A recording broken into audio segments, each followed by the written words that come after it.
Well, local businesses are major contributors to our economy. They assist us in our growth, they assist us in our hiring. They're also tax contributors that help our community to grow.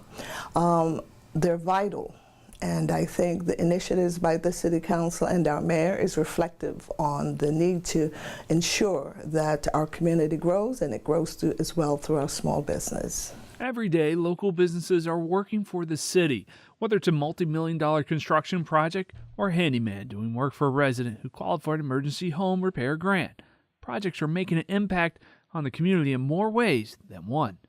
Well, these significant projects create opportunities for local vendors and subcontractors to actually provide work in the community and to perhaps even learn more about their trade and become more successful and get capacity to move on to regional work.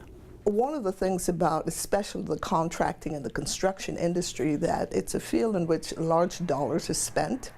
The city of Fayetteville has contracting opportunities for some major projects coming up. Voters recently approved a $35 million bond referendum to build and upgrade park facilities across the city. The Fayetteville Regional Airport will be beginning a $30 million renovation this fall. This summer, the city will be breaking down on a new baseball stadium in downtown Fayetteville. And finally, all of these projects are on top of the everyday projects the city funds, such as road construction and repairs. I think because of the growth in that market and at this time in terms of our economy, it really spells great for our local businesses, especially those who are contractors and those who are in the construction industry. For all of these projects, the city prioritizes local small disadvantaged businesses for purchasing and contracting work. And I think there's a strong majority of the council that is really interested in keeping our local tax dollars spent locally. And that's one of the criteria that a lot of the council is focused on. But they also talk about disadvantaged businesses, and that's businesses that have been also another term is called historically underutilized business. So that's businesses that are operated by minorities, by women, African Americans, veterans perhaps. So that's another piece of the definition that we talk about local historically underutilized businesses. It fits all those categories. The city of Fayetteville works within the legal requirements set forth by the state to ensure as many as possible city projects go to local businesses. We do have to pick the lowest competitive price from the vendor that is qualified to perform the work. So that means that we can't actually use any kind of criteria like someone who's local. We can't choose a higher bid from a local vendor over a lower bid from somebody who may not fit that criteria.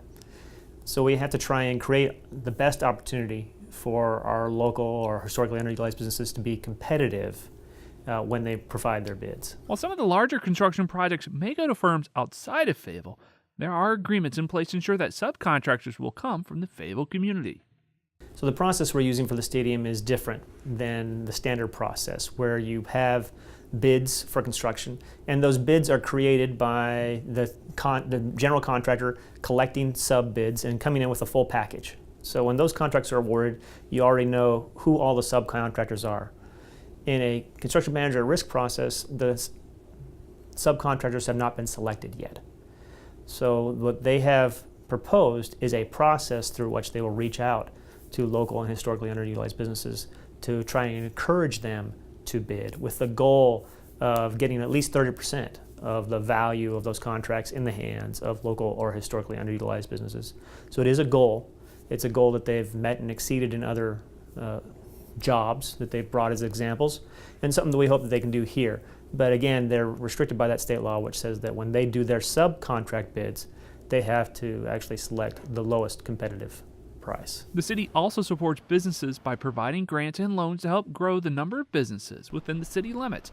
The Community Development Department manages programs including the Facade Improvement Grant, the Small Business Retention Grant, the Small Business Development Grant, and the Business Assistance Loan Program. When it comes to helping local businesses, most of our efforts are in partnership with local nonprofits to try and get them the tools and educational pieces or the information they need to be successful. So we do outreach. We want to make sure that they're aware of the opportunities, and then we also want to make sure that they're aware of the process that they have to go through in order to be qualified as bidders in order to be able to submit their bid and be successful. So I think not only are the opportunities important, but the how can I help you if you're not yet there.